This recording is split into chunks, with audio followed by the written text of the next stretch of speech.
یہ دن بھی دیکھنے تھے کہ فنکار علم حدیث پہ بات کر رہا ہے. ہائے مظلومیت. فنکار میں یہ بہت زیادہ اعتراض آ رہا ہے ہمارے پاس کہ حضرت ابو بکر صدیق رضی اللہ تعالیٰ عنہ کی بیٹی نے متا کیا ہے. کیا ہماری کتابوں میں کوئی ایسی روایت ہے؟ اگر ہے تو اس کی حقیقت بتا دیں. کیا وہ روایت صحیح ہے؟ کہ بھائی ہماری کتابوں میں لکھی ہوئی ہے اور اس کتاب کا نام ہے مسند ابو داؤد. ٹھیک ہے، لیکن بڑے افسوس کے ساتھ کہنا پڑا ہے کہ یہ اعتراض کرنے والے جب بھی کسی صحابی کے اوپر یا کسی صحابیہ کے اوپر اعتراض کرتے ہیں تو مردود روایتیں کیوں لاتے ہیں؟ کیا ان کو کوئی ایک بھی روایت صحیح سند کے ساتھ نہیں ملتی؟ جب یہ روایت لائیں گے یا تو بے سند ہوگی یا تو جو سند ہوگی وہ بالکل کچرا ہوگی. ایک روایت ہے بیچاروں کے گلے میں ہڈی کی طرح پھنسی ہوئی ہے. شیعوں کو متا کا تانا دیتے تھے. شیعہ متا کی پیداوار ہیں. پتہ چلا ان کے پہلے خلیفہ صاحب کی بیٹی متا کرواتی تھی، اسما بنت ابی بکر. یہ روایت جب ان کو پیش کی جاتی ہے تو ان کے طوطے اڑ جاتے ہیں. اب انہوں نے کیا کیا، کوشش کی کہ اس روایت کو ضعیف کیا جائے. فنکار نے کسی سے تحقیق لکھوائی، لیکن شاید اس کو پیسے پورے نہیں دیے یا اس بیچارے کی علمی قابلیت اتنی تھی. وہ تحقیق لکھ کے دیتا ہے لیکن بیچارے کے گلے میں پڑنے والی ہے. ابھی چلتے ہیں جی، دیکھتے ہیں فنکار صاحب اس روایت کے بارے میں. پہلے تو آپ کو میں روایت نہ دکھا دوں تبرکان. یہ روایت ملاحظہ کریں. حضرت اسما بنت ابی بکر سے پوچھا گیا متا کے بارے میں بتائیں، کیا کہتی ہیں؟ فرماتی ہیں کہ ہم رسول کے زمانے میں متا کرواتی تھیں. یہ روایت ہو گئی. اب فنکار صاحب اس روایت کے راویوں کے اوپر نا جرا کرنے لگے ہیں. پیچھے پیچھے ہو جو بھائی سارے. پہلا راوی کہتا ہے جی یونس ہے. فنکار صاحب اس کو کیا مسئلہ ہے؟ اور سند کے بارے میں بتاتا ہوں. اس کے اندر جو راوی ہے یونس، ٹھیک ہے، اس کے بارے میں امام ذہبی رحمہ اللہ نے فرمایا کہ یہ جھوٹا ہے. اور یہ بات میں اپنی طرف سے نہیں کہہ رہی ہے، ان کی اپنی کتاب ہے میزان الاعتدال جلد 7 اور صفحہ نمبر 298 ہے. اس کے اندر یونس کا حلیہ بتایا ہوا ہے کہ یہ جو یونس ہے، یہ جو روایت بیان کر رہی ہے جھوٹا ہے. اب جھوٹے کی بات کیسے سچی ہو سکتی ہے؟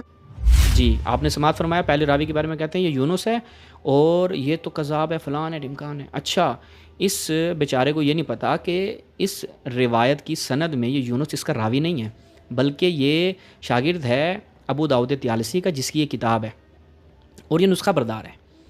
اس کی سند یہ نہیں ہے. یعنی شروع میں اس نے دیکھا نا کہ یونس لکھا ہوا ہے اور پھر میزان الاعتدال سے نکال کے لاتا ہے کہ بھئی ایک یونس وہاں بھی لکھا ہوا ہے، وہ ضعیف ہے. پہلی بات ہے یہ یونس وہ یونس نہیں ہے. دوسری بات یہ ہے کہ اس راوی کا اس سند سے کوئی تعلق نہیں ہے. اچھا، اس کے بعد ہم اس کی لیکن پھر بھی بیچارے کو سمجھ تو نہیں آئے گی ہماری یہ بات، نسخہ بردار شاگرد صاحب مسند ابی داؤد طیالسی، بیچارے کو سمجھ نہیں آئے گی. پھر بھی ہم اس راوی کی توثیق پیش کرتے ہیں. یونس کے بارے میں ابن حبان نے اس کو ثقات میں نقل کیا. ابن ابی حاتم نے کیا کہا، یہ راوی ثقہ ہے. تو یہ تو ہو گیا ثقہ. اس کے بعد جو بھائی فنکار نے ماری ہے نا، بلنڈر مارا ہے، وہ ذرا سننے والا ہے. فنکار ذرا باقی راویوں کا بتائیے کیا ہوا ہے ان کو. چلیے اس کے دوسرے راوی کی طرف چلتے ہیں جس کا نام ہے ابو داؤد. اس کے بارے میں امام ذہبی رحمہ اللہ فرماتے ہیں کہ یہ اور اس کا استاد، مطلب جو اس کا استاد کا شعبہ، یہ دونوں مجہول ہیں. ان کا کوئی عطا پتہ نہیں ہے. اب جس کا کوئی عطا پتہ ہی نہیں ہے اس کی روایت کیسے قبول ہوگی؟ جی آپ نے سماعت فرمایا. فنکار صاحب کہتے ہیں کہ اس میں ابو داؤد ہے. ابو داؤد یہ شعبہ کا استاد ہے. پہلا بلنڈر یہاں پہ. بھائی جس سند کو پیش کیا جا رہا ہے حضرت اسما والی جو روایت ہے، اس میں ابو داؤد شعبہ کا استاد نہیں ہے، بلکہ شعبہ ابو داؤد کا استاد ہے. اور جو تو پیش کر رہا ہے اس میں کیا ہے کہ یہ ابو داؤد شعبہ کا استاد ہے.